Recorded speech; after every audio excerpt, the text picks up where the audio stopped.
नमस्ते छात्रों, कैसे हो आप? अच्छे होंगे, है ना? पढ़ाई वढ़ाई करते कि नहीं करते हो? करते हो ना? Very good. तो हमने जो पहले हमें जो लेसन देखा है, लेसन नंबर 10 ठेस, जो पूरक पठन है, उसके जो लेखक है वो फणीश्वर नाथ रेणु है। तो इसका पहला पार्ट जो है हमने वो देखा है। अभी इस वीडियो में दूसरा पार्ट देखने जा रहे हैं, ठीक है?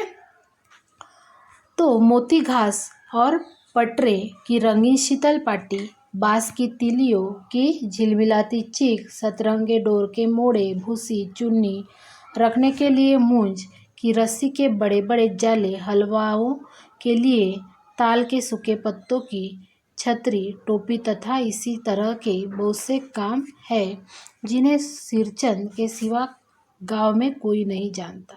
यानी ये जो काम है सिर्फ सिरचंद को ही आता था, बाकी लोगों को नहीं आता था।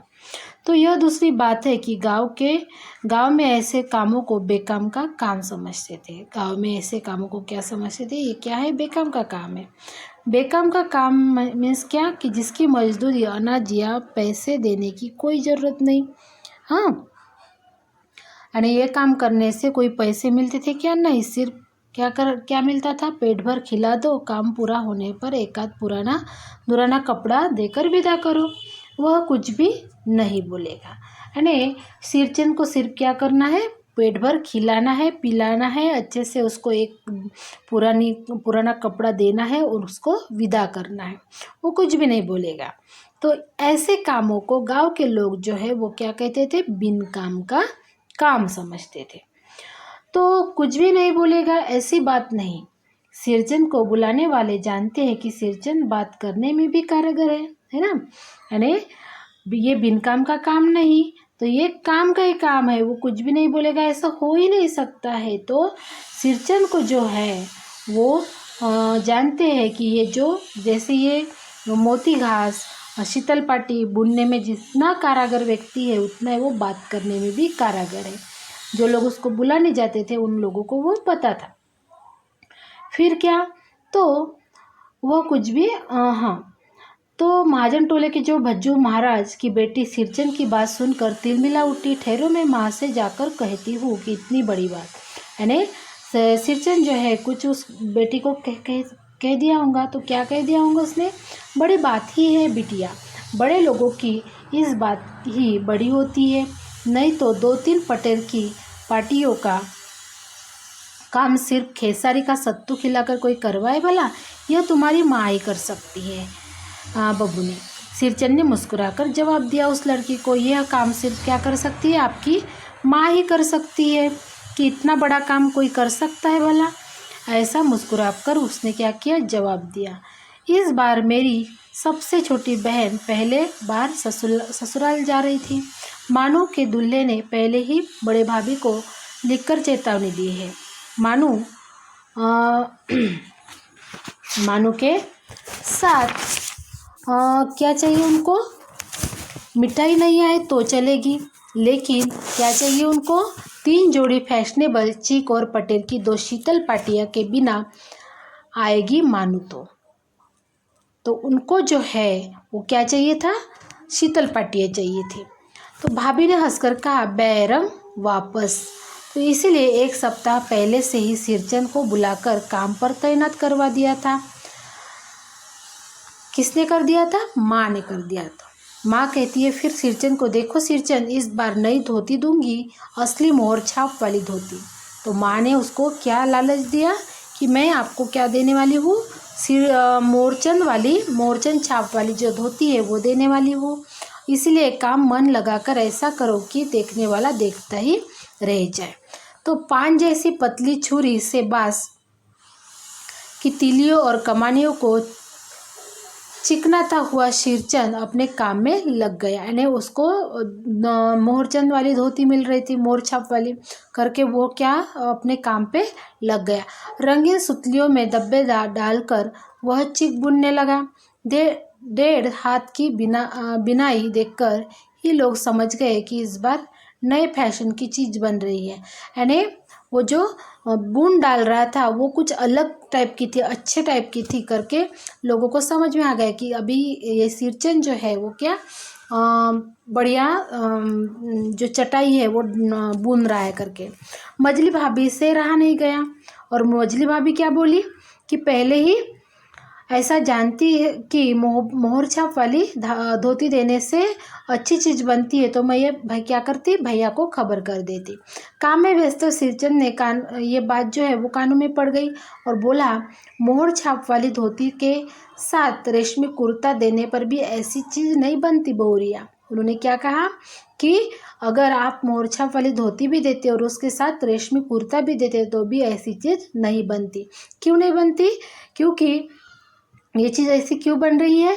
मानू दीदी काकी से काकी की जो सबसे छोटी बेटी है और मानू दीदी का दूल्हा जो है वो अफसर आदमी है। ऐसा कह के उन्होंने उनको चुप करवा दिया। मजली भाभी का मुंह लटक गया। मेरी चाची ने फुसफुस करा कर कहा, किससे बात करती है बहू? मोहर छाप वाली धोती नहीं, मूंगिया लड्डू। बेटी की विदाई के समय रोज मिठाई जो खाने को मिलेगी, देखती है ना। दूसरे दिन चिक की पहली पाती में 7 तारे जगमगा उठे। 7 रंग के भैया तारा अपने काम में मगन। सिरचंद को खाने पीने की सुध नहीं रहती। चिक की सुतली में के जो फंदे डालकर उसने पास पड़े सूप पर निगाह डाली।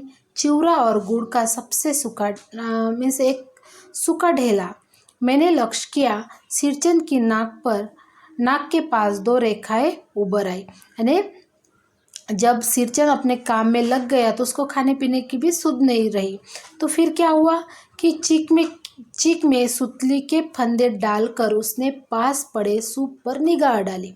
ठीक है, उसके पास जो सूप था उसमें उसने देखा तो उसमें क्या रखा था? उस सूप में डाली चिवड़ा और गुड़ का एक ढेला रखा था।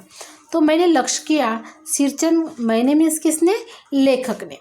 तो सिरचंद की नाक के पास क्या उभर आई? 2 रेखाएं उभर आई। मैं दौड़कर माँ के पास गया और माँ, आज सिरचंद को कलेवा किसने दिया है? सिर्फ चिवड़ा और गुड़।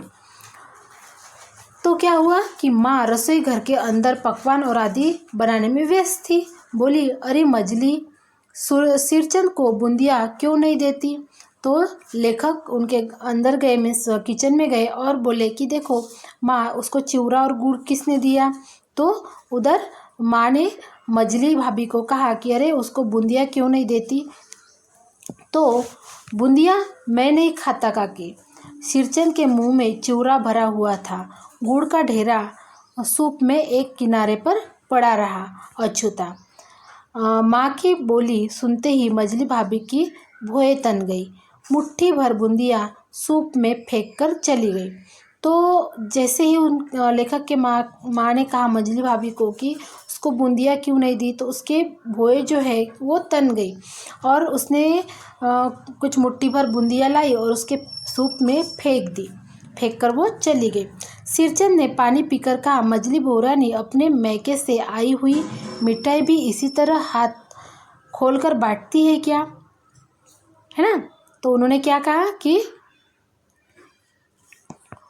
मजली भाभी ऐसी ही मिठाई अपने मैके से लाती है तो ऐसी हाथ खोल के मिस बांटती है क्या? मिस ऐसी फेंकती है क्या?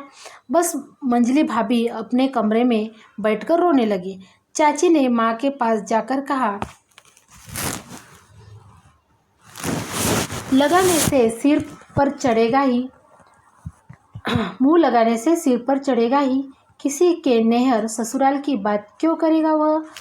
मजली भाभी की माँ दुलारी बहू है। माँ तमक कर बाहर आई और सिरचंद, तुम काम करने आए हो, अपना काम करो, बहू से बदकुट्टी करने की क्या ज़रूरत है? जिस चीज़ की ज़रूरत हो मुझको कहो। सिरचंद का मुंह लाल हो गया। उसने कोई जवाब नहीं दिया।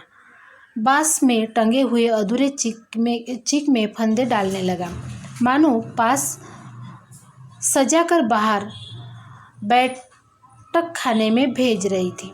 चुपके से पान का एक बीड़ा सिरचंद को देती हुई इधर उधर देखकर बोली, सिरचंद दादा, कामकाज का घर, 5 तरह के लोग, 5 किस्म की बातें करेंगे। तुम किसी की बात पर कान मत दो। यानी जो मानू है वो क्या बोली सिरचंद को, देखो भैया इस कामकाज का घर है, 10 लोग 10 बातें करेंगे तो आप उन पर ध्यान नहीं देना। सिरचंद ने मुस्कुराकर पान का बीड़ा मुंह में ले लिया और चाची अपने कमरे में निकल रही थी कि सिरचंद को पान खाते देखकर अवाक हो गई। सिरचंद ने चाची को अपनी और अजरस से घूरते हुए देखकर कहा, छोटी चाची जरा अपनी डिबिया का गम कौवा जर्दा खिलाना, बहुत दिन हुए। तो चाची सिरचंद की तरफ देख रही थी कि वो किस मीन्स उसने बीड़ा खाया था करके। तो सिरचंद ने भी चाची को अपनी ओर अचरज घूरते हुए कहा कि छोटी चाची आप मुझे क्या दो, गम कौवा जर्दा दो, यानी जो तम्बाकू होता है ना वो दे दो, ऐसे उन्होंने कहा। तो चाची कहीं कारणों से जली बुनी रहती थी। सिरचंद से गुस्सा उतारने का ऐसा मौका फिर नहीं मिल सकता था। झनकती हुई बोली, तुम्हारी बड़ी हुई जीभ में आग लगे, घर में भी पान और गम कौवा जर्दा खाते हो, चटोर कही के। मेरा कलेजा धड़क उठा, हो गया सत्यानाश। यानी जो चाची है वो उसको कहा सुना कहने लगी, यानी चटोर वगैरह ऐसा करके उसको कुछ सुनाने लगी। तो लेखक को डर लगा कि अरे अभी क्या होगा, ये काम छोड़ के चला तो नहीं जाएगा, ऐसा करके उनका कलेजा है वो धड़क उठा। फिर क्या हुआ कि बस सिरचंद की उंगलियों में सुतली के फंदे पड़ गए। मानो कुछ देर तक वह चुपचाप बैठा पान को मुंह में घुलाता रहा, फिर अचानक उठकर पिछवाड़े पीक थूकाया। अपनी छोरी हंसिया वगैरह समेट संभाल कर झोले में रखे टंगी हुई अधूरी चीख पर वह निगाह डाली और हनहनाता हुआ आंगन से बाहर निकल गया। मानो कुछ नहीं बोली, चुपचाप अधूरी चीख को देखती रही। 7 तारे मंद पड़ गए। माँ बोली, जाने दे बेटी, जी छोटा मत कर मानो, मेले से खरीद कर भेज दूंगी। मैं सिरचंद को मनाने गया, देखा एक फटी हुई शीतल पाटी पर लेट कर वह कुछ सोच रहा था। मुझे देखते ही बोला, बबुआ जी अब नहीं, कान पकड़ता हूँ अब नहीं। मोहर छाप वाली धोती लेकर क्या करूँगा, कौन पहनेगा। ससुरी खुद मरी, बेटियों को ले गई अपने साथ। बबुआ जी मेरी घरवाली जिंदा रहती तो मैं ऐसी दुर्दशा भोगता। यह शीतल पाटी उसी की बुनी हुई है, इस शीतल पाटी को छूकर कहता। ठीक है, तो आगे क्या है देखिए। अब यह काम नहीं करूँगा, गाँव भर में तुम्हारी हवेली में मेरी कदर होती थी, अब क्या। मैं चुपचाप वापस लौट आया। समझ गया कलाकार के दिल में ठेस लगी है, वह नहीं आ सकता।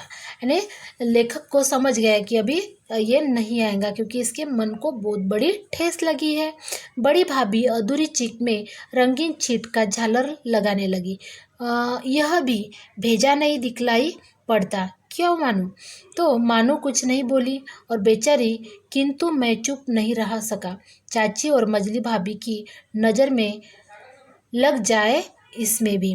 मानू तो ससुराल पहुंचाने में ही जा रहा था। यानी मानू को लेखक जो है वो ससुराल पहुंचाने के लिए जा रहा था। स्टेशन पर सामान मिलाते समय देखा मानू बड़े जतन से अधूरी चीख को मोड़ कर लिए जा रही है अपने साथ। ओके, मन ही मन सिरचंद पर गुस्सा हो आया। यानी लेखक को गुस्सा आया कि वो अधूरी चीख लेके जा रही है, थोड़े से बात के लिए उसने चीख पूरी करके नहीं दी। करके लेखक को क्या हुआ, गुस्सा आया। फिर क्या हुआ कि गाड़ी आई, सामान चढ़ाकर मैं दरवाज़ा बंद कर रहा था कि प्लेटफॉर्म पर दौड़ते हुए सिरचंद पर नज़र पड़ी। बबुआ जी, उसने दरवाजे के पास आकर पुकारा। क्या है? मैंने खिड़की से गर्दन निकालकर झिड़की के स्वर में कहा। सिरचंद ने पीठ पर लदे हुए बोझ को उतार कर मेरी ओर देखा और दौड़ता आया। दरवाजे खोलिए मानू दीदी, कहा है एक बार देखो। मैंने दरवाज़ा खोल दिया। सिरचंद दादा, मानू इतना ही बोल सके। खिड़की के पास खड़े होकर सिरचंद ने हकलाते हुए कहा, यह मेरी ओर से है, सब चीज़ें है दीदी। शीतल पाटी चीख और एक जोड़ी आसानी कुश की। गाड़ी चल पड़ी। मानू मोहर छाप वाली धोती का दाम निकाल कर देने लगी। सिरचंद ने जीप को दांत से काट कर दोनों हाथ जोड़ दिए। मानू फूट फूट कर रो रही थी। मैं बंडल को खोलकर देखने लगा। ऐसी कारीगरी, ऐसी बारीकी, रंगीन सुतलियों के फंदों का ऐसा काम पहली बार देख रहा था। यानी ये जो कथा है एक कलाकार के इसमें है, कलाकार पर है, और किसी के मन को जो ठेस लगती है तो क्या होता है ये यहाँ पे बताया गया है। तो इस तरह से हमारा जो ये पूरक पठन है वो पूरा हो गया है। तो आपको ये जो वीडियो है समझ में आया होगा। तो आप लाइक कीजिए, शेयर कीजिए और मेरे चैनल को सब्सक्राइब कीजिए ताकि और ज़्यादा वीडियो मैं बना सकूं और मुझे अच्छा लगे।